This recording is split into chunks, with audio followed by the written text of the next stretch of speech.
Helo a chroeso i sesiwn 4 Carlam, safon uwch hanes, Mrs Rita Bevan fydd yn cyflwyno heno, felly na i pasio draw iddi hi.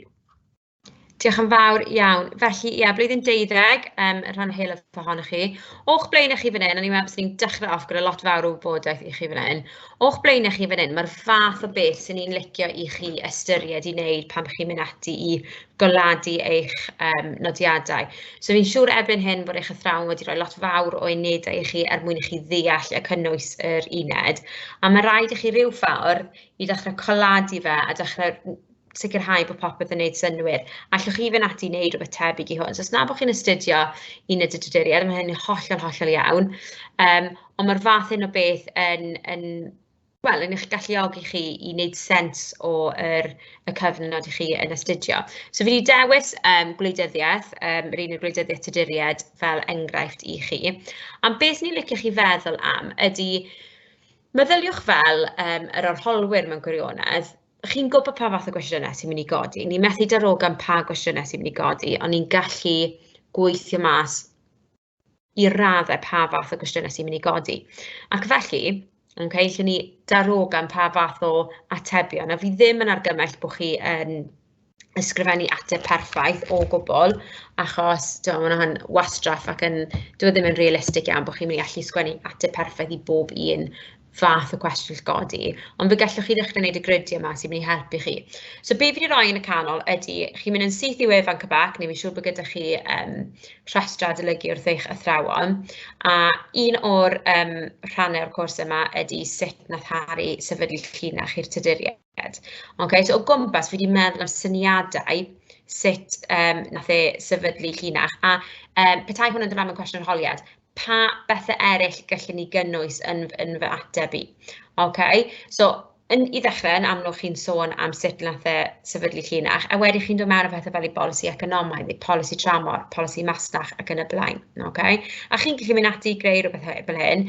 Beth ni yn argymell bod chi'n creu rhywbeth o llinell amser gyda'r prif dyddiadau, mae hynny yn bwysig, achos yn enwedig os mae'r cwestiwn yn rhoi cyfnod amser i chi mewn dyddiadau, mae rhaid bod chi'n ymwybodol iawn o 1485 dyna pryd dath Harry'r seithfed yn frenin ac yn y blaen. So, yn amlwg fydd gyda chi copi o hwn os ych chi yn gwylio'n fyw, os ych chi yn gwylio yn hwyrach, fydd gyda chi mynediad at hwn hefyd. Ffordd arall o adolygu, fi ddim yn mynd i eistedd fan hyn a mynd trwy'r holl gwrs gyda chi. Fi'n gwybod ni wedi gwneud lot o waith y sesiwn diwetha ar techneg ateb. Fi eisiau chi ddechrau meddwl nawr sut i adolygu'n effeithiol ac effeithiol. So ffordd arall yn neud ar ôl i chi mynd ati i greu'r grid yma, crynhoi'r holl wybodaeth, bod chi'n mynd ati i feddwl am canlyniadau pethau. Mae hynny yn galluogi chi feddwl os mae rhywbeth yn llwyddiant, os mae fe yn fethiant, os mae fe'n fygythiad, os mae fe yn arwyddocaol, yn bwysig ac yn y blaen, sef y cysyniadau llwyddol nath ni drafod sesiwn diwetha. So, enghraifft, fi'n mynd at Harry'r seithfed unwaith eto. A fyddwch chi'n gallu gwneud hwn adre, So aros tan ni o nawr cyn priodi Elizabeth. Nath Harry yr seithfed ddim priodi Elizabeth o York, Elizabeth yn syth, Nath aros am ychydig. Pam? Wel, canlyniadau tymor byr o hynny ydy nath y profi bod yn frenin cryf heb gymorth o Yorkiaid, ond canlyniadau hir dymor nath e sefydlu llinach cryf i'w etifed. A eto, trwy feddwl am hyn, chi'n dechrau meddwl mwy fel hanesydd, nid stori bach hyfryd yw lefel A. Gethwch chi'r stori yma mwy na thebyg yn y cynradd neu ymlwyddyn 8 am y tuduriaid. Mae'n chi'n dechrau feddwl fel hanesydd a dechrau meddwl beth yw goblygiadau pethau, beth yw canlyniadau pethau, sut mae'n effeithio siapo falle teyrnasiad nhw, neu eu brenhiniaeth nhw, neu hyd yn oed yn hirach o ran newidiadau hir dymor. So beth arall nath Harry'r seithfed, oedd nath reoli cyfoeth y bonedd gyda system bondiau. So canlyniadau tymor byr, oedd hwn yn sicrhau ffyddlondeb pwysig iawn yn y blynyddoedd cynnar, ond yn hir dymor nath osgoi gwrthryfeloedd ac ymhonwyr. Achos oedd e'n cadw cyfoeth y bonedd, a ni'n gwybod y cyfoeth yw statws yn y cyfnod, yn dydyn ni. A chi'n gallu mynd trwy hwn, a chi'n gallu mynd trwy'ch nodiadau chi creu y fath hyn o dablau i'ch cynorthwyo chi. Pwysleisio perthynas cryf a positif a chryf, gyda gwledydd er mwyn sicrhau masnach ac economi cryf. Oedd ffocws Harry, wel, mae lot o yneswyr yn dadlau ffocws Harry'r seithfed ar arian, a ni'n gwybod arian yw statws, okay? Oedd hwnna'n bwysig iawn iddo fe hefyd mewn penderfyniadau lle falle bydde Harry'r wythfed wedi dechrau rhyfel ac yn y blaen. Osgoi bygythiadau rhyfel, osgoi gwrthryfeloedd, os ydy'r economi'n gryf, oedd y gymdeithas yn sefydlog. Ni'n gwybod os ni'n edrych ymlaen yn hwyrach at Harry'r wythfed, Edward a Elizabeth, pan oedd y gymdeithas neu'r economi'n ansefydlog, dyna oedd y rhwyg, okay, oedd wedi caniatáu i wrthryfeloedd i ddechrau. So ni'n gwybod trwy cadw yr sefydlogrwydd cymdeithasol ac economaidd yna, oedd e wedi osgoi y bygythiadau rhyfel a osgoi gwrthryfeloedd. Etifedd i'r goron, wrth sicrhau etifedd i'r goron, hawl cryf dros y goron os oedd yn etifeddu llinach y ddwy deulu. Eto canlyniadau tymor byr, rhagwared ymhonwyr, ffyddlondeb, teyrnasid cryf i'w fab, a eto tymor hir osgoi rhyfeloedd tramor mewn gwirionedd, os nhw'n teimlo bod yr etifedd wir yn heiddi'r goron, oedd yn osgoi rhyfeloedd tramor neu'r bygythiadau ni. Anwybyddu bygythiadau o wledydd eraill er mwyn cadw economi cryf, felly Margaret o Fwrgwyn fel yn enghraifft, nath blaenoriaethu'r masnach dros dial gyda Margaret o Fwrgwyn, canlyniad tymor byr. A falle bod yna ddim canlyniadau tymor hir i rhywbeth fel hyn, yn amlwg yn yr achos yma mai, osgoi rhyfeloedd tramor, costus, byse yn arwain at ansefydlogrwydd economaidd a chymdeithasol, ond o bosib, mae jyst yn caniatáu i chi feddwl fel haneswyr. A bu farw Harry yn frenin cyfoethig iawn, teyrnasid cryf, sefydlogrwydd economaidd yn hir dymor, yr sylfaen yna i'r tuduriaid i barhau reoli am gyfnod hir, a fe wnaethon nhw. Nath y job da yn hynny. A beth sy'n ni'n mynd ati i wneud gyda rhywbeth fel hyn, ydy beth sy'n ni'n mynd ati i trio argraffu, neu llwch chi'n ei ddigidol, bod chi'n mynd ati i blotio hwn, a wedyn bod chi'n mynd ati i greu copi o hwn, heb y canlyniadau tymor byr a tymor hir, a bod chi'n mynd ati wedyn i adolygu ac eisiau ateb rhain eich hunan, heb eich nodiadau chi. Achos yr peryg gyda rhywbeth fel y tuduriaid, mae'r llwyth, mae'r baich yn drwm. Mae'n drwm iawn gyda unrhyw un o yr unedau yma. Ac felly mae'r peryg bod chi'n mynd ati greu'r mapio meddwl mwy o prydferth yn y byd, y nodiadau mwy o perffaith, ond bod chi ddim yn dysgu pethau. Mae eisiau bod rhain, bod chi'n ail ymweld ar rhywbeth rhyw tabl fel hyn yn aml iawn. So, petai ni gael gwestiwn, polisi tramor Harry'r seithfed ydy brif lwyddiant yn ystod ei dirnasiad trafodwch. Y cwestiynau sy'n angen i chi ddechrau gofyn eich hunain ydy yn syth. Beth oedd polisi tramor Harry y seithfed? Beth ydy llwyddiant yn cyd-destun brenin neu arwain? Pa ffactorau eraill gellir ystyried? A cyfnod amser. Nawr rhoi ychydig o fynedau i chi nawr i feddwl, iawn, fi'n gwybod bod rhan helaeth ohonoch chi yn ystod yr uned yma. Ceisiwch ateb y cwestiynau yma, ceisiwch ateb a ystyried y cwestiynau yma, os oes gyda chi nodiadau, mae croeso chi sgwennu nodiadau yma lawr. Felly yna rhoi rhyw munud i chi i just edrych a ceisio ystyried atebion i'r cwestiynau yma.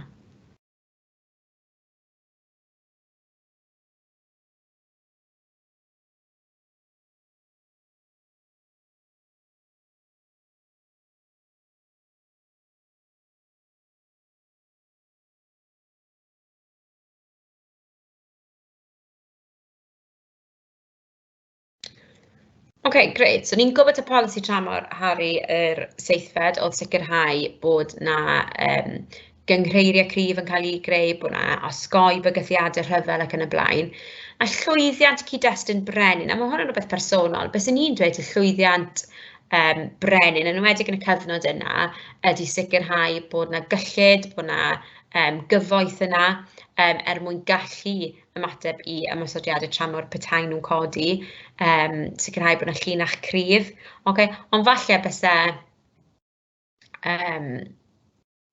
Bob sy'n eisiau dros nesaf chi'n gwersi hanes, a meddwl na, llwyddiant yw sicrhau bod yn ysgoi bygythiadau mewnol, bod y bonedd ac yn y blaen yn ei gefnogi fe. A mae hynny'n hollol iawn, ond bod chi'n cyfiawnhau hwnna a bod chi'n ail ymweld â fe yn ystod y treithawd a bod gennych chi'r trafodaeth yma i fynd, bod e ddim yn cyflwyniad, paragraff 1, paragraff 2. A dyna fel ni'n gofyn i chi gynllunio, ond y gwir amdani yw, ni eisiau un trafodaeth drwyddi draw.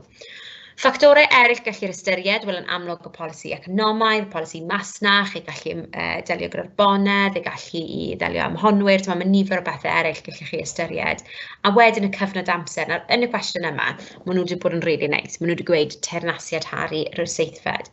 Weithiau mae cybac ychydig o fwy heriol a maen nhw'n rhoi dyddiadau. Dyna pam y dyddiadau, yn enwedig pryd dath brenin yn frenin i brenhines a pryd nath nhw bennu eu teyrnasiad nhw yn yr un modd o gwrthryfeilioedd pryd nath nhw gychwyn ac yn y blaen. Mae mor bwysig bod yna'n slick iawn gyda chi. Okay. Syniad arall, cwestiwn arall, gallu godi am Harry'r seithfed ydy, y bygythiad oedd hi wrth y bonedd oedd hi'n brif sialens, oedd yn wynebu Harry'r seithfed wrth i ddosafydlu llinach y Tuduriaid yn y cyfnod 1485 i 1559, trafodwch. So pwy oedd y bonedd, pa statws, pa rôl oedd ganddyn nhw yn y gymdeithas? Beth ydy bygythiad yn hyd-destun brenin ac yn y blaen? Pa ffactorau eraill gellir ei ystyried a cyfnod amser? So yn yr un modd, na i roi rhyw munud bach i chi i geisio ateb y cwestiynau hynny.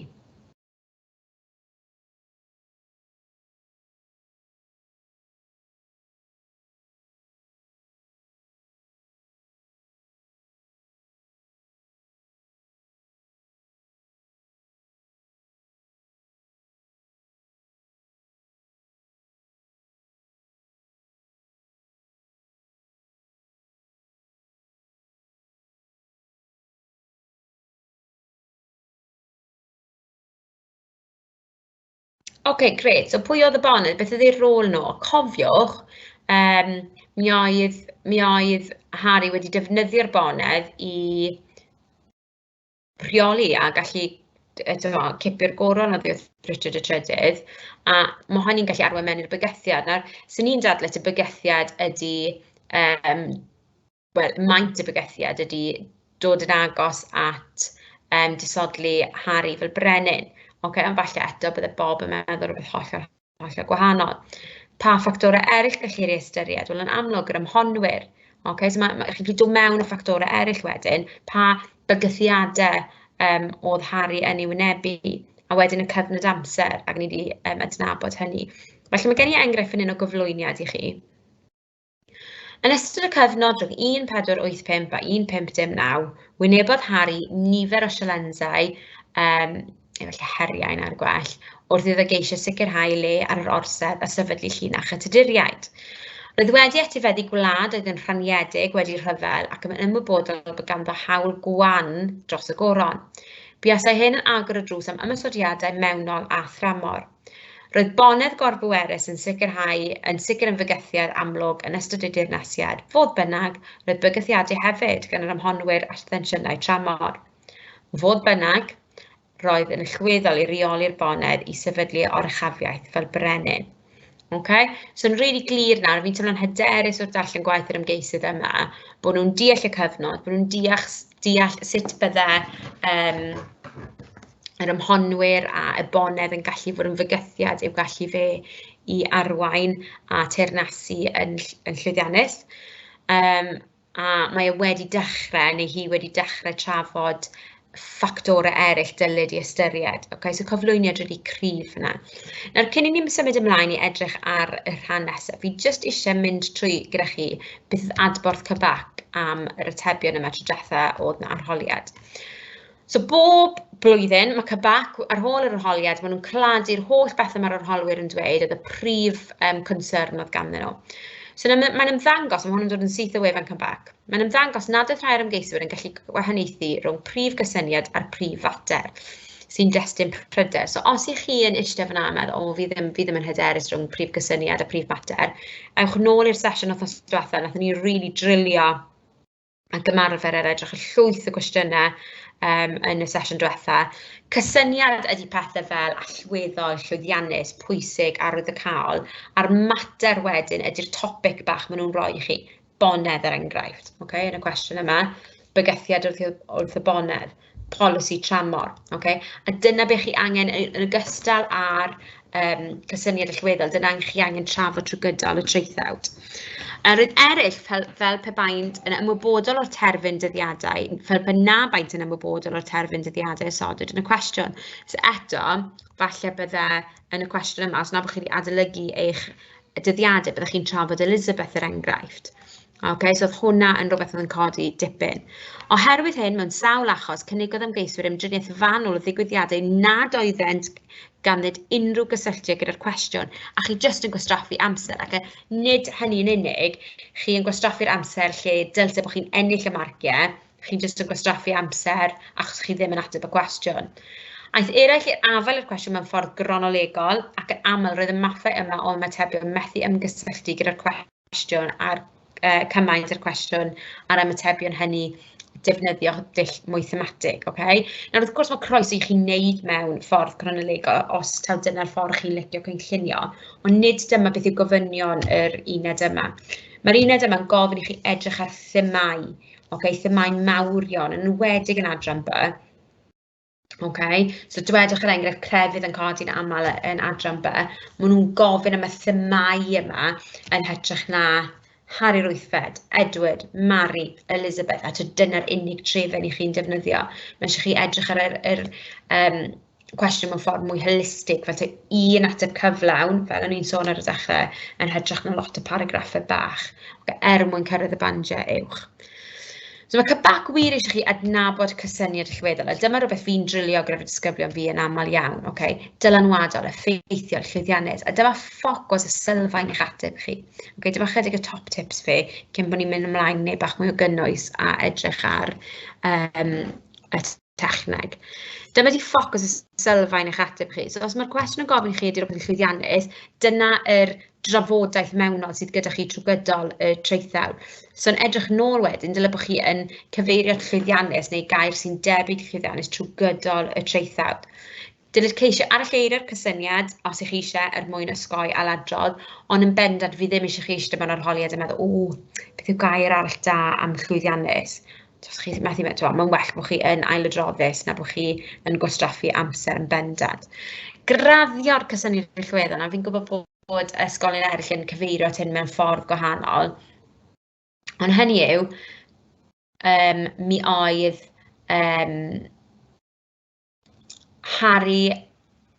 penderfyniad Harry i briodi Elizabeth o York yn hwyrach yn ddylanwadol iawn. Ni'n ddylanwadol. Pa mor ddylanwadol, a pa mor arwyddocaol, yn arwyddocaol iawn gyda chydig o arwyddocaol, dylanwad, canlyniad. Eto, chi'n aralleirio hwn, ond mae angen i chi ddangos i'r hol bod chi wir yn deall bod falle priodi Elizabeth yn enghraifft yn arwyddocaol, falle bod ei bolisi tramor yn arwyddocaol iawn, bod ei allu ddelio gyda bonedd yn hynod arwyddocaol, bod chi'n gallu gweld bod yna ddim just arwyddocaol, ddim yn arwyddocaol, bod chi'n gweld bod e ar ryw fath o spectrwm, a bod chi'n trafod hynny, eto dangos bod chi'n trafod pethau. Wrth raddi'r cysyniad allweddol, rydych chi'n dangos i'r arholwr eich bod yn deall gwir effaith y testun ar y mater dan sylw. Rhaid pwysau mesur y cysyniad allweddol trwy gydol y traethawd. Please, please, please, please, peidiwch cwmpa mewn i'r trap o ddweud, enghraifft gyda'r cwestiwn yma. Hanner yr ateb yn sôn am beth oedd bygythiadau ar y llaw arall, dyma beth oedd eu llwyddiannau. Mae hwnna mor sylfaenol, mor basic. Newch chi ddim cyrraedd y bandiau uwch mwyn trwy ddilyn y strwythur yna. Cyfnod amser penodol, ni wedi sôn am hwn, mae cybac wedi codi hwn fel mater o concern. Mae'n holl bwysig eich bod yn cadw fewn y cyfnod amser. Os mae'n sôn am teyrnasid Harry'r seithfed, peidiwch, allwch chi ddweud bod rhywbeth wedi gyda cael canlyniad hyd at cyfnod Elizabeth, ond peidiwch codi cyfieithu'r ysgrythau'r Gymraeg er enghraifft. Mae fe'n mae fe ti hwnt i'r cyfnod amser. Cofiwch ddefnyddio'r manylion o'r holl gyfnod, fodd bynnag mae modd defnyddio gwybodaeth arall yn ychwanegol at y deunydd yma, nid yn ei le. Nid oes angen ateb yn trefn chronolegol o gwbl, mae modd gofynhau'n hanesyddol os ydych chi'n dymuno. Okay? Ni ddim yn licio roi, mae rhaid chi ni hwn yn lefel A, achos mae'n ryddid i chi gael y drafodaeth yna. Trafod y testyn yn mater dan sylw. Dadlau pam oedd y mater dan sylw yn un o achosion ar y cael. Nes I sôn am hwn I flwyddyn 20 ar nos Lun. Please peidiwch, fi'n gwybod mae rai ymgeiswyr yn meddwl bod nhw'n hynod o glyfar. Okay, dyna'r enghraifft I chi nawr. So chi'n cael y cwestiwn yma, chi'n agor y papur arholiad neu chi'n troi'r papur arholiad a chi'n gweld y cwestiwn yma. A mae rai ymgeiswyr yn meddwl bod nhw'n hynod o glyfar yn meddwl, fi ddim wedi adolygu polisi tramor, ond fi'n gwybod lot am y polisi economaidd. Na I just newid y cwestiwn. Okay? Nid y polisi tramor Harri'r seithfed ydi brif lwyddiant, yn bendant polisi economaidd oedd I brif lwyddiant, ac yna maen nhw'n defnyddio hwnna fel y mater dan sylw. Okay? Chi methu newid y cwestiwn. Okay? Nifer o'r holwyr, nifer o'ch athrawon chi, ni wedi gweld yn digwydd gymaint o weithiau. Okay? Mae rhaid chi ateb y cwestiwn. Nid oes rhaid I chi gytuno gyda'r mater a enwyr o gwbl, ond mae rhaid I chi ddefnyddio hwnna fel y sylfaen. Trafod y mater dan sylw yn gyntaf bys yn un argymell ar ôl I chi gyflwyno yn bendant, achos mae jyst yn strwythur da ar gyfer traethawd. Felly ymlaen I cyflwyno a phwyso testunau arall yn erbyn y testun. So dwedwch bod ni'n sôn am y polisi tramor, mae rhaid I chi I pitcho unrhyw beth arall y polisi economaidd yn erbyn y polisi tramor. So pitcho y polisi masnach yn erbyn y polisi tramor, okay? A dyna beth yw'r trafodaeth y pwysau mesur yna. Ewch ati ddewis y meysydd trafod arall er mwyn cyfathogi'ch ateb. Paragraff I bob testun, maes trafod, dylai dynelu a 3 I 4 maes trafod ychwanegol yn dibynnu ar pa band I chi'n gobeithio cyrraedd. Ymhlith achosion eraill, y rhaid ystyried rôl effaith, wrth gwrs gellir dadlau gweld ambell I hanesydd yn trafod. Cyflwyniad cryno. Unwaith eto, fi wedi gweld cyflwyniadau arbennig o dda sydd dros tudalen, chi'n gwastraffu amser, okay? A chi ddim yn rhoi'ch amser chi wedyn I allu ateb y cwestiwn yn gyflawn. Cyd-destun hanesyddol, dangos eich dealltwriaeth yr cyfnod, falle arlleiru'r cwestiwn os chi'n dymuno, a cyflwyno'ch dadl yn fras ar ddechrau traethawd er mwyn cadw ffocws. Triwch osgoi yn fy marn I, fi'n meddwl bod yn fy marn I ddim yn academaidd iawn. Yn amlwg, chi fynegu barn, ond chi'n neud mewn ffordd mwy academaidd, felly mae'n glir I weld neu gellir dadlau. Chi'n cofio wythnos diwetha nes I rhoi restr I chi o geirfa dadansoddol. Mae'n bwysig bod chi yn ail ymweld â'r geirfa yna. Mae'n casgliad cadarn, un ateb cyflawn. Peidiwch newid eich meddwl hanner ffordd trwy'r cwestiwn. Eich nod yw I cyflwyno barn cyson y cytbwy sydd wedi selio ar tystiolaeth ffeithiol. Fi'n gwybod eich chi'n gweld a bys yn eisiau fod fel disgybl yn gweld fel cyflwyniad, paragraff 1, paragraff 2, paragraff 3. Mae'r arholwr yn gweld fel un ateb cyflawn. Okay? So peidiwch newid eich meddwl hanner ffordd trwy'r ateb, a mae rhaid chi berswadio'r arholwr bod chi'n gywir, ond mewn ffordd academaidd, okay? Trwy cyfiawnhau eich ateb ac yn y blaen. Cefnogi gyda ffeithiau ac ystadegau hanesyddol. Nid ffocws y cwestiwn wedi gyflwyno gymaint o ffeithiau phosib y mater dan sylw, ond dylid cefnogi eich ateb gyda ffeithiau, dealltwriaeth hanesyddol a gellir cyfeirio at ambell hanesydd hefyd os ych chi'n dymuno. A cynllunio cyn ateb, teimlo mor anaturiol nath ni drafod hwn sesiwn diwetha. Mae'n teimlo mor anaturiol I bron iawn taflu 5 munud I ffwrdd o'ch amser chi ateb y cwestiwn. Ond fynewch chi ateb yn well. Bydd safon eich ateb chi'n well. Tabl bach ar y papur, cwbl o nodiadau bach bras. A chi'n ychwanegu at y dabl, os ych chi yn cofio hanner fy trwyddo, ie, mis fi sôn am hwn, ychwanegwch at y dabl, bydd yn rhoi strwythur ffocws I chi. Nawr te, ffordd arall o adolygu yn effeithiol ydy creu y fath o gridiau. So, fi wedi rhoi'n gwag I chi tro hyn, okay? So, falle'r thema neu'r digwyddiad ydy delio ar ymhonwyr. Wedyn, bys chi'n mynd ati fel modd o brofi eich chi'n cofio, esbonio beth yw pwy oedd yr ymhonwyr, felly cyflwyno eich ffeithiau, cyflwyno pwy oedden nhw ac yn y blaen, a wedyn sôn am pam ei fod yn arwyddocaol yn bwysig. So os ni'n edrych ar delio rhwng conwyr, mawr o gobeithio bod pawb yn gwybod pwy ymhonwyr yn ystod cyfnod hari'r seithfed os ydych chi'n astudio yr uned yma, bod gyda chi'n fanylion am Warbeck ac yn y blaen. A wedyn pam ei fod yn arwyddocaol, okay? Allwch chi ffocysu ar y ffordd wrth eu gosbi nhw, neu peidio gosbi nhw. Allwch chi sôn am y ffaith bod e wedi blaenoriaethu ei bolisi economaidd a'r masnach dros dial a rhywun fel Margaret o Fwrgwyn. Mae yna lot o bethau wedyn, ond adolygu wedyn. So'n hytrach na aralleirio beth mae'ch athrawon chi wedi rhoi i chi'n eich unedau, chi'n mynd ati i aralleirio fe a nid synwyr o'r peth. So os ni'n edrych fan hyn ar llwyddiant hari'r seithfed, pam bod hwnna'n arwyddocaol, wel, dyna nath ennill lot fawr o barch bod e'n rheolwr fatha teg, bod e'n rhoi cyfle, bod e ddim wedi, bod e'n blaenoriaethu anghenion economaidd a chymdeithasol y bobl, y werin bobl yn hytrach na ymateb yn fyrbwyll. Polisi economaidd, tramor, bonedd, un o teuluoedd llinach cryf rheolaeth dros y Llywodraeth. Yn yr un modd, defnyddiwch y gridiau gwag yma mwyn gallu ateb a profi faint i chi'n gwybod. Nawr tip sy'n un argymell ydy, falle bod chi yn defnyddio 2 lliw bairo gwahanol. Un lliw bairo ar gyfer beth i chi'n cofio, a wedyn mynd at chi'n edrych chi a chwanegu pethau mewn lliw arall. Mae'n dangos i chi wedyn, o, fi'n gwybod popeth yn porffor, mae'n fi ddysgu beth sy'n wir. Okay, so eto adolygu effeithlon ac effeithiol. So symud ymlaen, o'n i eisiau mynd dros Cromwell gyda chi, jyst mwyn rhoi enghraifft arall i chi o sut i ateb cwestiwn arholiad. Achos wir, dylsech chi erbyn nawr, yn wedi os chi'n astudio'r uned yma, wybod pwy yw Cromwell, wybod beth nath y gyflwyno, gwybod beth ei rôl e o fewn system rheoli Harry. Lle falle chi'n mynd i angen gweithio arni, neu dylsech bod chi yn bendant yn glir arni, ydy beth yw canlyniadau hynny, pan byddai'n chwyldroadol arwyddocaol. So chwyldroadol y syniad bod gweinyddiaeth neu busnes llywodraeth wedi digwydd yn fwy annibynnol o'r brenin o dan staff biwrocrataidd. Mewn ystafelloedd ar wahân i Lys Harry. Roedd y system yn fwy biwrocrataidd, modern ac yn fwy annibynnol o'r brenin.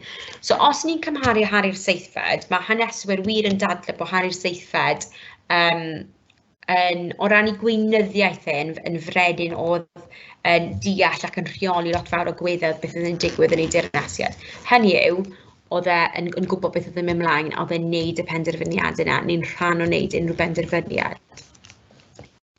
Lle gallu'r dadlau bod Harry dan, neu pan oedd Cromwell yn rheoli, yn annibynnol iawn, neu bod Cromwell yn annibynnol iawn o Harry, gyda'r pŵer yma I wneud y penderfyniadau yma, a gyda'r annibyniaeth yma mewn gwirionedd mwyn cyflwyno'r deddfau yma. Nawr, mae hwnna mor chwyldroadol. Falle bod ni'n edrych arno fe nawr, a ni'n meddwl, wel, mae'r brenhines ddim yn gwneud unrhyw penderfyniadau, mae pobl yn gwneud penderfyniadau ar rhan I gwlad hi, ni'n ethol pobl mewn. Ond yn y cyfnod, oedd rhoi y pŵer yna I rywun, oedd ddim wedi cael ei pwyntio gan ddew, iawn, rhywun, oedd ddim yn rhan o'r brenhiniaeth, oedd hwnna'n chwyldroadol iawn yn y cyfnod, a mae eisiau hwnna ddod ar draws. So, syniad eto I chi sut llwch chi fynd ati adolygu hyn, ydy meddyliwch beth nath Cromwell gyflwyno. So, ni ddechrau gyda deddfa uno, gobeithio erbyn nawr bod chi'n gwybod beth yw'r deddfa uno. Meddyliwch am canlyniad yn gyntaf. O ganlyniad I deddfau cafodd Cymru gyfundrefn llywodraethol unffurfiol a chydlynol a ddyn welliant ar y trefn flaenorol a fodolau yn enwedig yn y mers. Roedd Cymru Elizabeth y cyntaf yn llawer mwy trefnus a heddychlon y Chymru Rowland Lee. So dyma beth oedd canlyniad, pan bod hyn yn chwyldroadol, meddyliwch, am y tro cyntaf, mi oedd y deddfau yma yn dod y Cymru o dan baner Lloegr neu brenhiniaeth Lloegr yn llwyr. Mi oedd yn rheoli roedd gyflwyno system llywodraethol o ran y cynrychiolwyr yr ardal ac yn y blaen. A allwch chi ddadlau, hyd at Elizabeth a hyd at heddiw, mae'n nifer o elfennau neu canlyniadau'r deddfa yna dal yn bodoli heddiw. Felly wrth gwrs mae chwyldroadol Cymru ddim wedi bod yr un peth ers cyn y deddfa uno. So mae rai bod y chwyldroadol, os na bod yn gallu dychwelyd I sut fath o beth oedd cyn, mae rai bod y chwyldroadol yn does. So revolutionary, mae wedi newid pethau'n gyfan gwbl. A dyna beth chi angen dechrau ystyried. Diwygio'r eglwys. So beth oedd canlyniad diwygio'r eglwys? Dydym i'r mynachlogydd, cynyddu elw'r goron, dydym i nifer o tai crefyddol ac yn bai fi wedi rhoi hwnna fel un enghraifft. Ond pam oedd hwnna'n chwyldroadol? Wel, yr mynachlogydd yma wedi bod yn rhan annatod o gymdeithas am flynyddoedd maith ac dyma nhw'n cael ei ddiddymu yn llwyr. Mae hwnna'n chwyldroadol. Doedd ddim yr un peth ar ôl diwygio'r eglwys ac oedd e cynt. A dwi byth wedi dychwelyd i sut fath o le oedd e cynt. Okay, so mae rai bod yn chwyldroadol bod y brenin yn arddangos a reoli y crefydd dros y pab. Mae hwnna'n chwyldroadol yn ei hun. Okay? So fath un o bethau chi angen ystyried.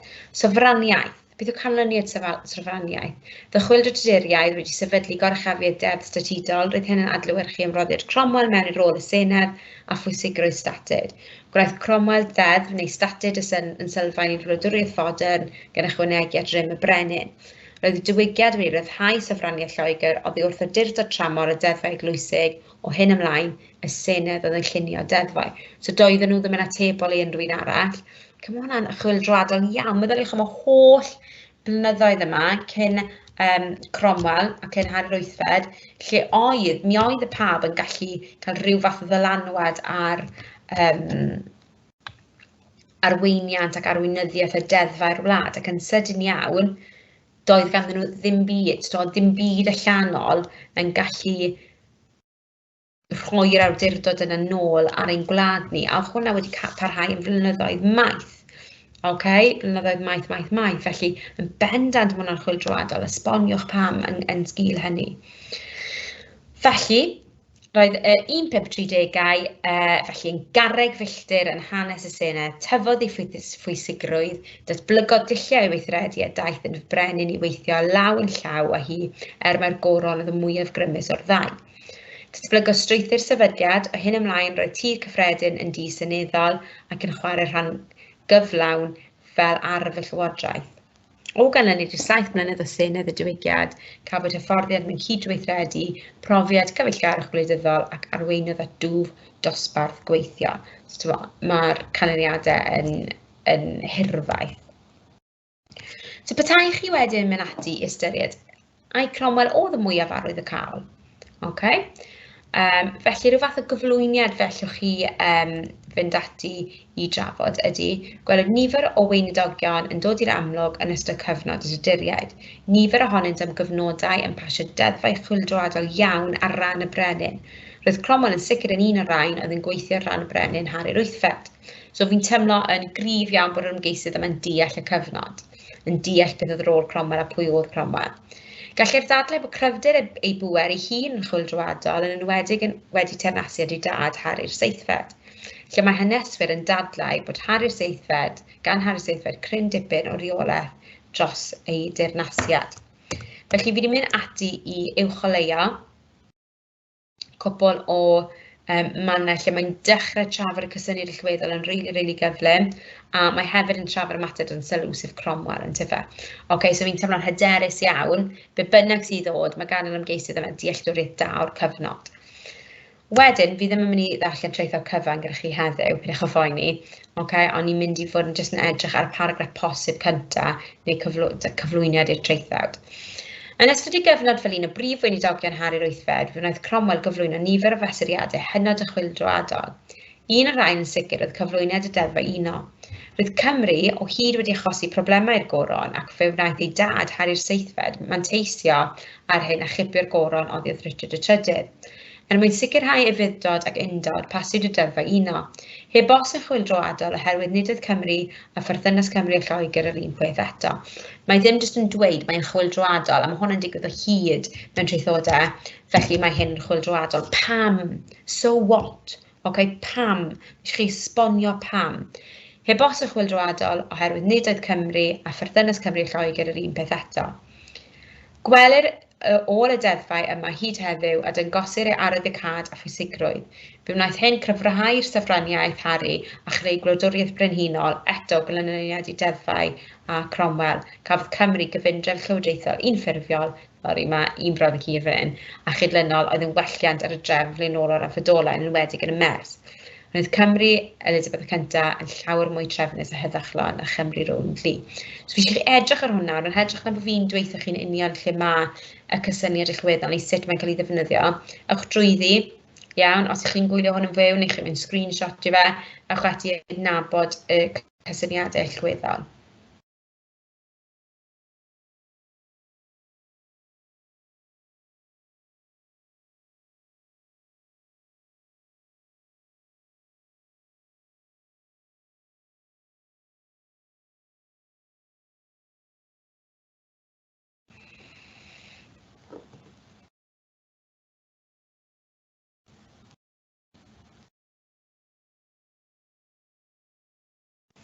Okay.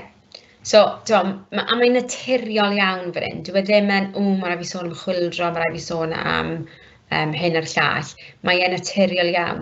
So, nifer y fysurau hynod y chwildroadol, graddio, heb os yn chwildroadol, ei arwyddocad, ei pwysigrwydd, mae'r trafodaeth yma'n digwydd trwy gydol yr ateb.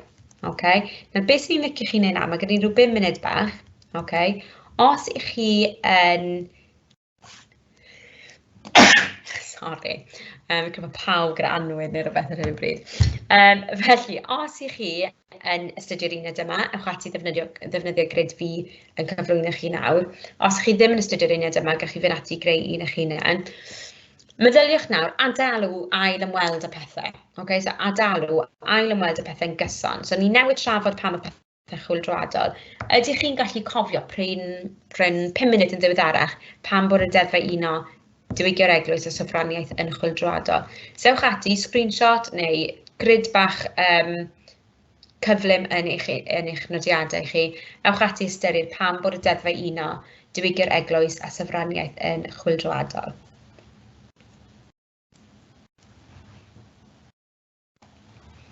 Cael ar ychydig o funudau chi i weld, fi wedi roi'r atebion i chi, ydych chi'n gallu mynd ati nawr i gofio rhain a cyflwyno rhain.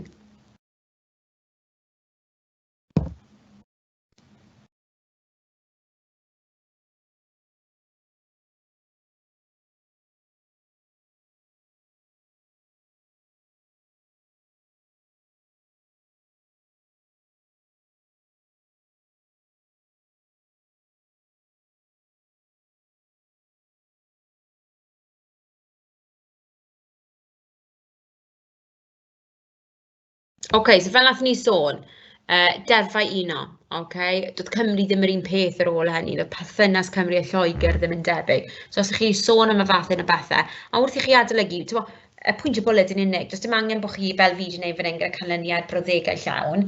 Fi ond i roi'r brawddegau llawn yna mwyn i chi gallu ddefnyddio fe a adolygu. Okay? Ond mae pwynt y bwled yn fwy effeithiol na cofio brawddegau yn ei gyfanrwydd. Diwygio'r eglwys, okay? Gosod y sofraniaeth yna ac yn y blaen.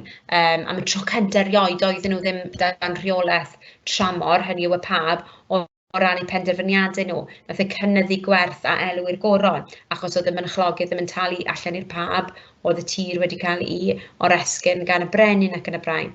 A wedyn sofraniaeth, oedd y mor chwildroadol yn y cyfnod. Am y tro cyntaf, oedd yr holl deddfa yma wedi cael basio, lle oedd y Senedd a'r brenin, y brenin yn benodol, yn rheoli gyda'r goruchafiaeth yna. Okay? A mae hwnna mor chwildroadol, achos doedd e ddim yr un peth cyn hynny, a doedd e ddim yr un peth ar ôl hynny. Hollol gwahanol. Yn yr un modd, iawn, just cyn i ni, mae rhyw 5 munud bach ar ôl nawr, okay? Yn yr un modd, ewch nôl i Harri'r Seithfed, pryn 20 munud yn ôl ni'n trafod Harri'r Seithfed, ydych chi'n gallu cofio unrhyw ffeithiau am yr ymhonwyr, felly unrhyw enwau, a ydych chi'n gallu mynd ati i feddwl pam ei fod yn arwyddocâd. So os chi'n eisiau gytre yn gwylio hwn yn fyw, fi'n gwybod bod dipyn ohonoch chi yn gwylio yn fyw, ewch ati i lenwi hwn. Dyle bod chi'n gallu llenwi fe'n eitha hawdd, achos ni wedi trafod yr atebion yma ychydig o funudau yn ôl. Eto, na i rhoi rhyw, na i rhoi timer bach fan hyn, na i rhoi rhyw 2-3 munud i chi jyst i weld beth ych chi'n cofio.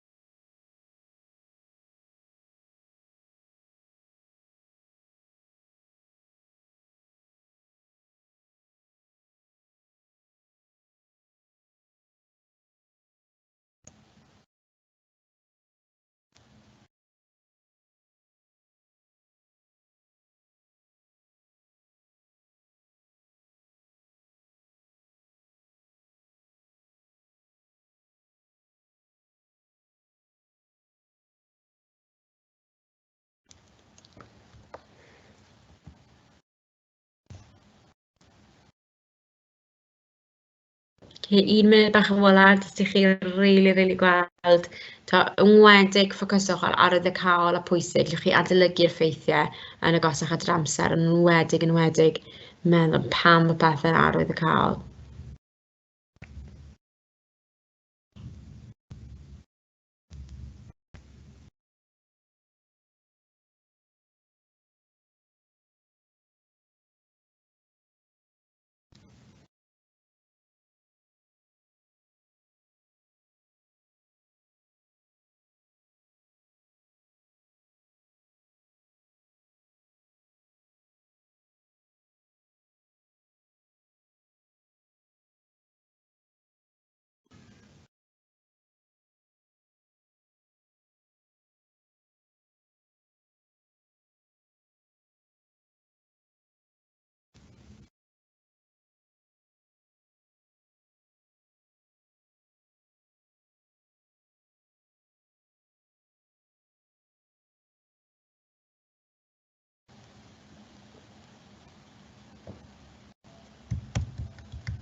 So delio mae honwyr pam bod hwnna'n arwyddocaol. Nathon ni drafod, oedd Harry wedi ennill cryn dipyn o barch yn doedd am y ffordd nath delio'r ymhonwyr. Polisi economaidd nath flaenoriaethu hwnna a trwy sicrhau bod na wlad sefydlog a chrif, mae hwnna yn sicrhau bod na ddim ansefydlogrwydd, sy'n arwain at gwrthryfel, sy'n arwain at ymhonwyr ac yn y blaen. Wedyn mae ganddo ni polisi tramor, eto blaenoriaethu bod e ddim yn dechrau rhyfeloedd yn gostus, oedd eisiau creu'r cyngreiriad yma a bod e ddim yn effeithio ar y polisi masnach. Delio'r bonedd, ni wedi trafod mewn dipyn o fanylder heno. Un o'r teuluoedd a sicrhau llinach cryf, yr un fath o beth, sicrhau bod o leia, ganddo fe hawl gwan iawn dros y goron, ond o leia bys gyda'i fab llinach cryf a hawl cryf dros y goron trwy fam a'i dad. A wedyn rheolaeth dros y llywodraeth, ni sôn am hynny o ran bod gyda fe rheolaeth llwyr a bod y gweledigaeth e'n cael i rhagweld ac yn y blaen, a bod e ddim yn rhoi'r pŵer, fe nath i fab roi lot o bŵer i Cromwell a'r cynghorwyr eraill, a'i enwedig Edward yr enghraifft, oedd e eisiau cadw'r pŵer yna'n ganolog, achos e rili ofn y syniad yma bod rhywun yn mynd yn orbwerus fel nath a cipio'r goron a cipio'r pŵer oddi wrtho fe. So gobeithio fyna, mae gyda chi gryn dipyn o wybodaeth, gryn dipyn o ffocws mewn gwirionedd ar sut i ateb y cwestiwn, pa fath o bethau dylse bod chi'n neud, pa fath o gwestiynau dylse bod chi'n meddwl am pam chi yn gweld y cwestiwn yma tro cyntaf, a please ystyriwch be mae Quebec wedi dweutho chi. Cyn i fi ail mynd dros be mae Quebec wedi dweutho ni, Mr Rumble, os yna unrhyw gwestiynau? Dim cwestiwn. Diolch yn fawr. So Quebec, wir yn annog bod chi'n gallu gwahaniaethu rhwng cysyniad a mater dan sylw. A fi meddwl, ychydig ymarfer, mae hwnna'n beth rili hawdd. Falle o dan pwysau arholiad, yn enwedig os na bod wedi paratoi'n ddigonol, bys yn wedi cymysgu hynny. Mae'n wir yn bwysig bod chi'n gallu adnabod bonedd ydy'r mater dan sylw, arwyddocaol, llwyddiant ydy'r cysyniad llwyddiant. Maen nhw'n bethau hollol gwahanol.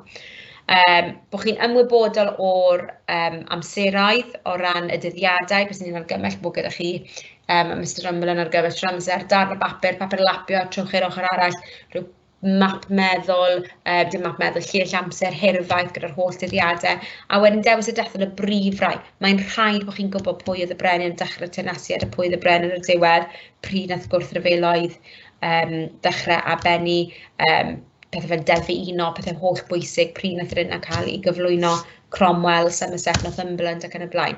Y brif bethau. A wedyn, bod chi'n trio aros i ffwrdd yr syniad yma fod yn gronolegol, paragraffau'r wahân, un ateb holistig yw e. Fi'n dymuno pob blwc i chi, fi'n gwybod bod nifer fawr o flwyddyn 12 yn poeni os bod chi ddim wedi gwneud arliadau llanol o'r blaen, ond fi'n gwybod gyda ôl adolygu, bod chi'n sicrhau bod chi'n ymgyfarwyddo gyda sut i ateb cwestiynau arholiad, falle ail ymweld ar fideos yma, fe newch chi lwyddo, felly pob lwc i chi yn yr arholiad ymhen ychydig o wythnosau.